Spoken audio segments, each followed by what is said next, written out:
Shalom Bapak Ibu yang dikasihi Tuhan, selamat pagi, senang bisa berjumpa dengan Bapak Ibu Saudara di dalam kesempatan doa pagi pada hari ini. Terima kasih untuk kesempatan yang diberikan kepada saya untuk bisa berbagi kebenaran firman Tuhan. Pagi hari ini saya akan sharing dengan judul Followers or Disciples, pengikut atau murid. Bapak Ibu yang dikasihi Tuhan, ada sebuah riset atau penelitian yang pernah dilakukan pada tahun 2017 yang menyatakan bahwa populasi agama Kristen di dunia ini adalah sebanyak 2,3 miliar jiwa. Nah, artinya populasi orang yang beragama Kristen itu masih tertinggi dari agama lain yang ada di dunia ini. Nah, namun dari banyaknya orang yang menganut agama Kristen, biasanya itu ada dua jenis Bapak Ibu yang dikasihi Tuhan. Orang Kristen, ada dua jenis orang Kristen. Jenis orang Kristen yang pertama adalah followers, pengikut gitu ya, karena mungkin ada kebutuhan-kebutuhan tertentu yang harus dicantumkan, misalnya kolom agama dan lain sebagainya. Lalu ada jenis orang Kristen yang kedua, yaitu disciples, murid, saudara yang dikasihi Tuhan. Nah, Bapak Ibu yang dikasihi Tuhan, saya percaya bahwa Tuhan memanggil kita bukan hanya sekedar menjadi pengikut atau followers, tetapi disciples, seorang murid. Kalau beberapa waktu yang lalu kita mendengar ada sebuah istilah fans atau followers gitu ya, pengagum atau pengikut gitu ya. Ada banyak orang yang bilang pilihlah menjadi pengikut karena fans hanya sekedar mengagumi.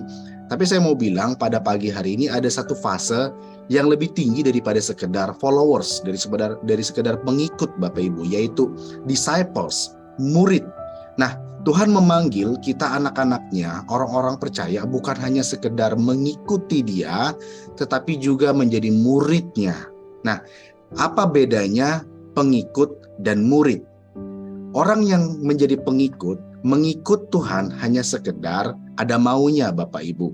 Ada benefit yang dia pengen capai, yang pengen dia ambil dari orang yang dia ikuti. Sedangkan murid, Bapak Ibu yang dikasihi Tuhan, adalah murid orang yang memberi dirinya bukan hanya sekedar mengikuti, tapi juga diajar, dan bahkan yang terlebih penting adalah mengikuti teladan dari orang yang dia ikuti.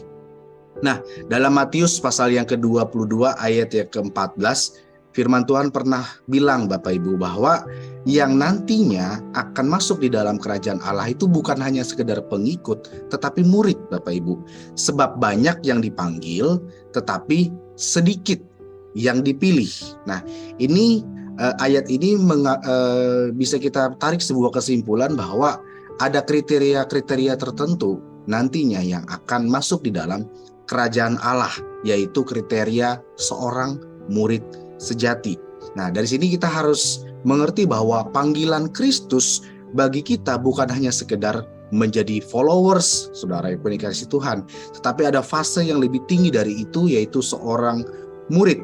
Nah, hal ini jelas tertuang di dalam perintah Yesus atau yang kita kenal dengan amanat agung di dalam Matius pasal yang ke-28 ayat yang ke-19, saudaraku, firman Tuhan bilang begini, karena itu pergilah, jadikanlah semua bangsa muridku, dan baptislah mereka dalam nama Bapa dan Anak dan Roh Kudus, dan ajarlah mereka melakukan segala sesuatu yang telah kuperintahkan kepadamu, dan ketahuilah aku menyertai kamu senantiasa sampai kepada akhir zaman. Saudara perhatikan ada satu bagian yang saya cetak dengan warna kuning Bapak Ibu, yaitu karena itu pergilah jadikanlah semua bangsa muridku.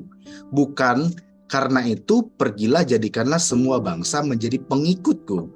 Ya Bapak Ibu yang dikasihi Tuhan, dari ayat ini kita mengambil sebuah kesimpulan bahwa perintah Yesus supaya kita pergi dan menjadikan diri kita sendiri, bahkan semua orang-orang yang ada di sekitar kita, menjadi murid Kristus. Itu berarti Kristus memanggil kita untuk menjadi murid dan bukan hanya sekedar untuk menjadi pengikut, saudaraku yang dikasihi Tuhan. Karena seperti yang saya bilang tadi, pengikut itu kalau dia tidak menemukan sesuatu yang dia mau dari orang yang dia ikutin, dia pasti akan kecewa dan dia cenderung untuk meninggalkan. Bapak Ibu bisa cek di dalam Alkitab ketika ada banyak orang-orang yang berbondong-bondong mengikuti Yesus, ya. Yesus tahu bahwa orang banyak yang mengikuti dia karena ada maunya, pengen dapat mujizat, pengen dapat berkat, pengen dapat makan, pengen dapat keuntungan yang lainnya. Tetapi ketika Yesus mulai mencoba untuk mengajar mereka, kasih mereka didikan, kasih mereka disiplin, kasih mereka makanan-makanan keras dalam bentuk ajaran-ajaran, banyak ternyata beberapa dari mereka yang mulai mengundurkan diri dan meninggalkan Yesus, Bapak Ibu. Itu berarti mereka adalah golongan orang-orang yang hanya sekedar menjadi followers, menjadi pengikut.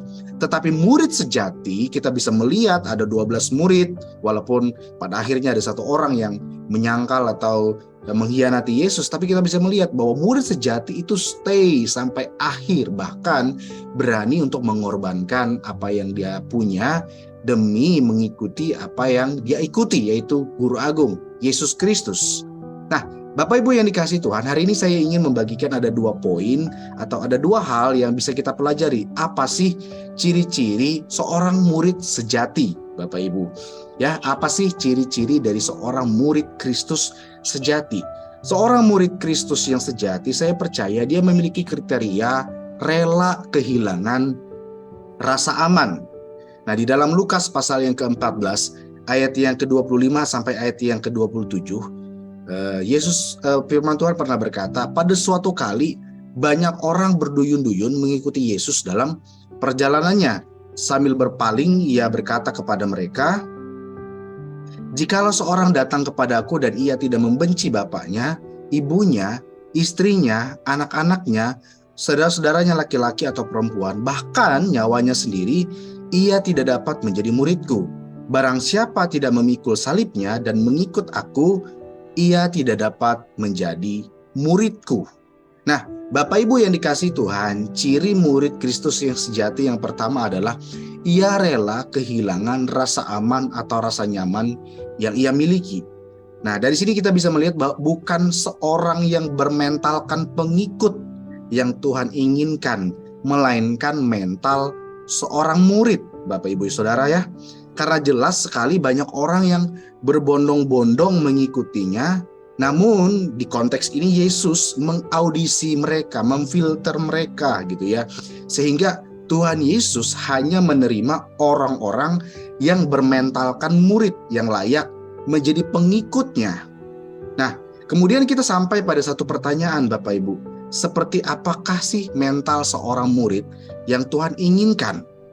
Nah, dalam ketiga ayat yang kita baca di atas tadi, Lukas memberikan clue ya. Penulis kitab Lukas ini yaitu Lukas sendiri memberikan clue secara jelas mental seorang murid sejati yang Tuhan inginkan. Nah, kita bisa lihat secara spesifik di ayat yang ke-27. Jikalau seorang datang kepadaku dan ia tidak membenci bapaknya, ibunya, istrinya, anak-anaknya, saudara-saudaranya laki-laki atau perempuan, bahkan nyawanya sendiri, ia tidak dapat menjadi muridku. Wah, kelihatannya kejam ya Bapak Ibu ya, kelihatannya kok Tuhan Yesus malah nyuruh kita berpisah dari orang-orang yang kita kasihi dan malah cenderung untuk Tuhan Yesus itu mengajarkan kita benci kepada orang-orang yang ada di lingkungan kita. Nah, kalau secara harfiah kita melihat ayat ini, kita bisa katakan bahwa ayat ini itu sangat ekstrim gitu ya. Karena mengapa? Karena indikator menjadi seorang murid Kristus ialah harus membenci orang tua, membenci kakak adik, membenci saudara kita. Nah, mungkin sebagian dari kita berpikir bahwa ayat ini seperti ayat yang bertolak belakang dengan hukum yang Tuhan sendiri ajarkan, yaitu kasihilah orang tuamu, kasihilah sesamamu gitu. Nah, Bapak Ibu yang dikasihi Tuhan, ayat ini sebenarnya tidak berbicara kita harus membenci orang tua kita, membenci keluarga kita, baru kita bisa disebut sebagai murid Kristus sejati. Nah, Bapak Ibu yang dikasihi Tuhan, Kata membenci yang ditulis di dalam ayat ini diambil dari bahasa Yunani yaitu miseo, yang artinya membenci. Dan kalau diterjemahkan di dalam bahasa Inggris itu artinya loveless, Bapak Ibu. Jadi yang dimaksud di sini bukan membenci tapi loveless atau mengurangi porsi cinta kita. Jadi dengan kata lain, Tuhan Yesus itu ingin mengajarkan kepada orang-orang yang ingin menjadi murid Kristus sejati bahwa prioritas cinta kita itu harus lebih besar kepada Allah, kepada Kristus dibandingkan dengan apa yang kita miliki.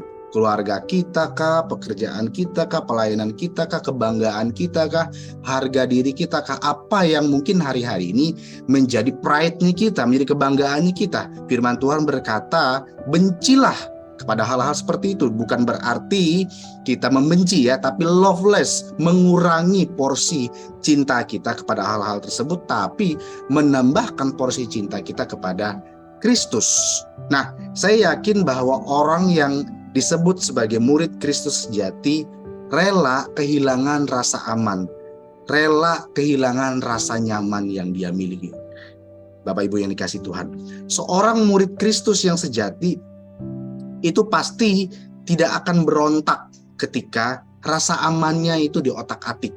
Kalau kita baca ayat yang tadi, kita berpikir bahwa Tuhan kok sepertinya jahat sekali, Tuhan kok sepertinya tega banget nyuruh kita benci sama orang-orang yang ada di sekitar kita. Tapi kalau Bapak Ibu lihat di dalam bahasa aslinya kan, ya, Tuhan itu meminta kita untuk mengurangi porsi cinta kita. Supaya gini Bapak Ibu, supaya kita itu bisa fokus secara total kepada Tuhan, kita bisa dengan rela kehilangan hal-hal yang mungkin menjadi kebanggaan kita, dan kita mengarahkan pikiran kita, tujuan kita kepada Kristus. Nah, seorang murid Kristus yang sejati pasti tidak akan berontak ketika rasa amannya itu di otak-atik. Nah, rasa aman ini itu bisa berbicara tentang bagian dari hidup kita yang diambil atau diganggu dari kita, entah itu keluarga, entah itu harga diri kita, kebanggaan kita, atau posisi kita. Nah, saudaraku dikasih Tuhan, seorang pengikut hanya mengikut karena ada benefit atau keuntungan yang didapatkan. Seorang murid mengikuti bukan lagi berbicara tentang keuntungan yang bisa dia dapat, melainkan apa yang dia bisa perbuat untuk kepentingan Kristus. Nah, mari kita menjadi murid-murid Kristus yang sejati, yang mau belajar dengan rela rasa aman kita diganggu, saudara. Jangan lagi kita menjadi pengikut Kristus yang kekanakan, yang maunya dilayani, maunya di-entertain, maunya dipuaskan, maunya selalu didengarkan, dan maunya diprioritaskan. Nah, seorang pengikut itu akan marah kalau harga dirinya diganggu, saudara. Seorang pengikut akan marah kalau harga dirinya diusik. Dia akan berontak kalau dia nerima teguran dan ajaran, didikan, disiplin. Dan dia terkadang, seorang pengikut itu tidak dewasa kalau lagi menghadapi sebuah konflik. Tetapi seorang murid Kristus yang sejati, dia rela ketika kenyamanannya diganggu. Karena dia sadar bahwa ini adalah bagian dari proses yang Tuhan izinkan terjadi dalam hidupnya untuk membuat kualitasnya sebagai seorang murid menjadi semakin baik lagi hari lepas hari. Bapak Ibu yang dikasihi Tuhan, poin yang pertama hari ini, seorang murid Kristus yang sejati, ciri yang pertama adalah rela kenyamanannya atau rasa amannya diganggu. Mari kita menjadi murid-murid Kristus yang mau dengan rela hati untuk diproses, didewasakan, dan diganggu rasa amannya supaya kita bisa memandang Kristus secara total dan kita menjadi pribadi-pribadi yang semakin hari semakin serupa dengan gambaran Kristus. Lalu yang kedua Bapak Ibu, apa sih ciri murid Kristus yang sejati? Yang pertama tadi kan rela kehilangan rasa aman. Lalu yang kedua, ciri murid Kristus yang sejati adalah menghidupi teladan Kristus. Nah, seorang murid yang sejati itu pasti meniru, mengikuti, dan bahkan menghidupi teladan gurunya, orang yang dia ikutin. Nah, dalam hal ini pribadi yang kita tiru, kita ikuti dan kita hidupi teladannya adalah guru agung kita, yaitu Kristus. Nah, di dalam Efesus pasal yang kedua ayat yang 10, firman Tuhan berkata, karena kita ini buatan Allah diciptakan dalam Kristus Yesus untuk melakukan pekerjaan baik yang dipersiapkan Allah sebelumnya Ia mau supaya kita hidup di dalamnya. Nah, saudaraku dikasih Tuhan, panggilan murid Kristus itu adalah melakukan pekerjaan baik. Kenapa melakukan pekerjaan baik? Karena Kristus pada waktu dia hidup, dia melakukan pekerjaan yang baik.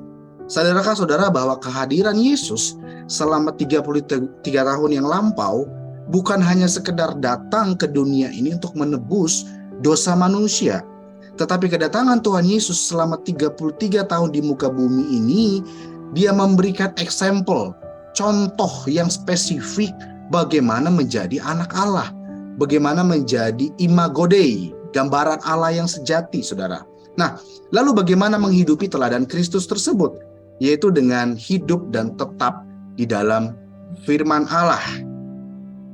Dalam satu bagian firman Tuhan berkata, maka katanya kepada orang-orang Yahudi yang percaya kepadanya, jikalau kamu tetap dalam firman-Ku, kamu benar-benar adalah murid-Ku, dan kamu akan mengetahui kebenaran, dan kebenaran itu akan memerdekakan kamu. Bagaimana kita bisa belajar tentang teladan Kristus?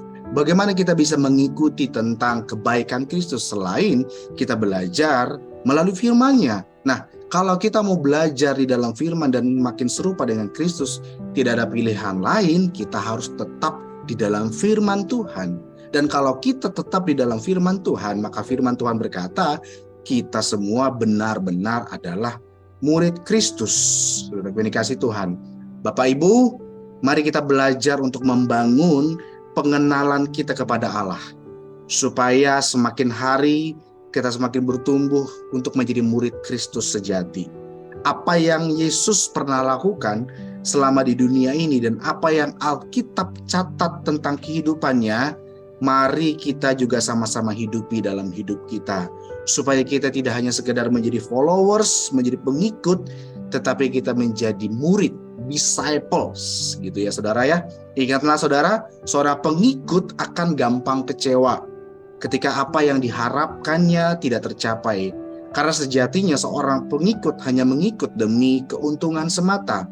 Tetapi seorang murid sejati akan tetap setia sampai akhir karena dia tahu panggilan terbesar hidupnya adalah untuk menjadi murid yang dewasa. Yang setuju dan diberkati sama-sama katakan amin. Saya berdoa saudara supaya firman Tuhan ini bisa menginspirasi saudara, bisa memberkati saudara. Mari kita bangun hidup kita, mari kita bertumbuh menjadi murid Kristus yang sejati, yang rela rasa aman kita diganggu dan mau mengikuti teladan Kristus di dalam hidup kita. Mari kita minta Roh Kudus supaya memampukan kita untuk kita semakin hari semakin bertumbuh, semakin berprogres untuk semakin serupa di dalam Kristus. Tuhan Yesus memberkati kita semuanya. Shalom.